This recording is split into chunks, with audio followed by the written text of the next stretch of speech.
It's RT International. We're showing you live pictures now as police in France have made another attempt to evict thousands of migrants from an illegal camp near the Stalingrad metro station in Paris.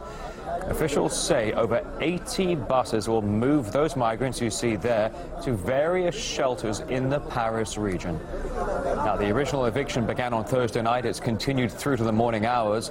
The camp has recently become a massive headache for the government. It's seen an influx of people ever since authorities dismantled the notorious Calais jungle, which apparently pushed migrants to Paris. And again, these pictures right here outside the Stalingrad metro station, central Paris, as officials say 80 buses will be used to distribute those migrants to various shelters. What do you want? It's human rights!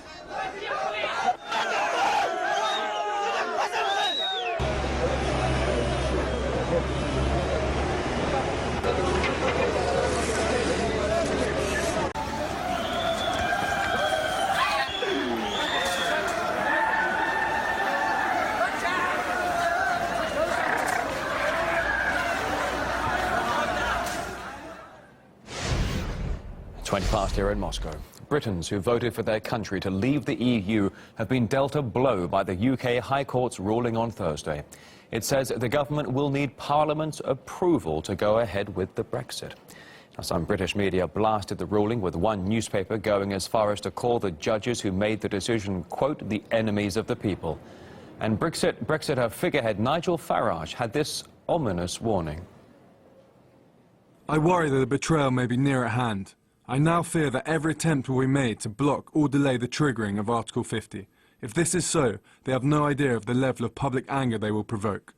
Worries over Brexit's possible derailment may be sparked by the fact that most British MPs are in the Remain camp.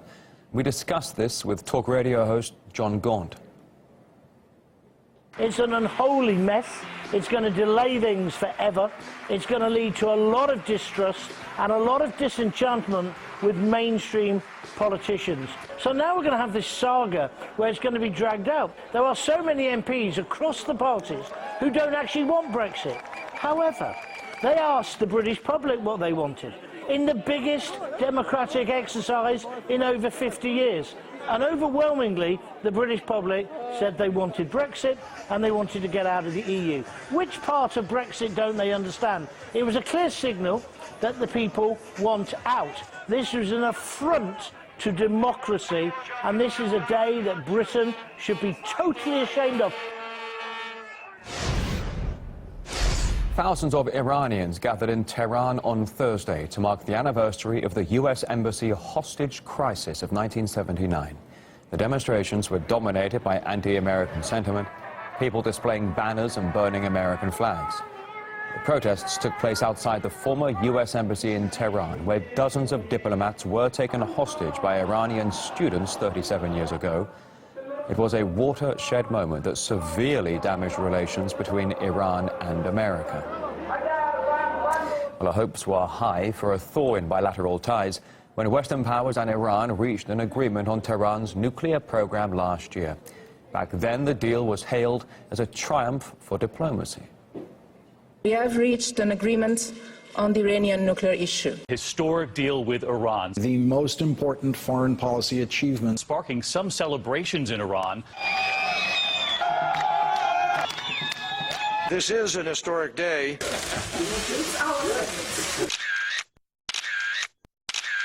We are creating the conditions for building trust and opening a new chapter in our relationship. But it's fair to say Washington and Iran still don't see eye to eye.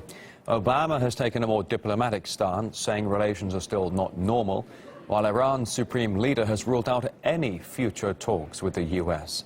During a speech to students and teachers on Wednesday, Ayatollah Khamenei called Americans liars and backstabbers. Tensions threatened to boil over at the beginning of the year when 10 U.S. Marines were detained by Iran after illegally entering its territorial waters.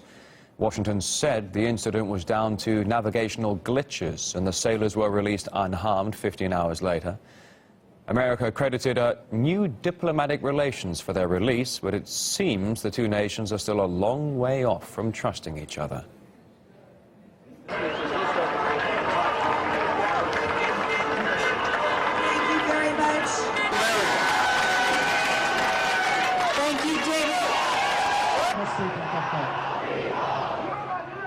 We've asked experts from both the US and Iran about the strained ties between the two nations and ultimately what needs to be done to repair them.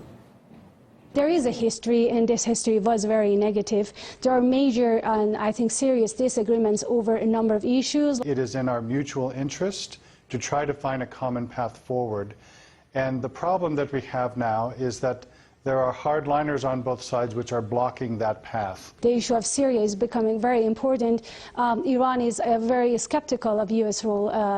Actually, Iran regards the U.S. as the creator of ISIS and the current crisis in the Middle East. The U.S. and Iran are on the same side when it comes to fighting ISIS, and particularly that they have some common interests elsewhere in the Middle East and beyond. Much will depend, I think, on how much progress can be made on the Iranian side in terms of their economy and how they are now to benefit from the lifting of sanctions. The deal recognized Iran's right to peaceful nuclear program. It has its outcomes, but at the same time, so many Iranians also think that the nuclear deal didn't really resolve the sanctions, and some of them think that, it was not, as much as they expected.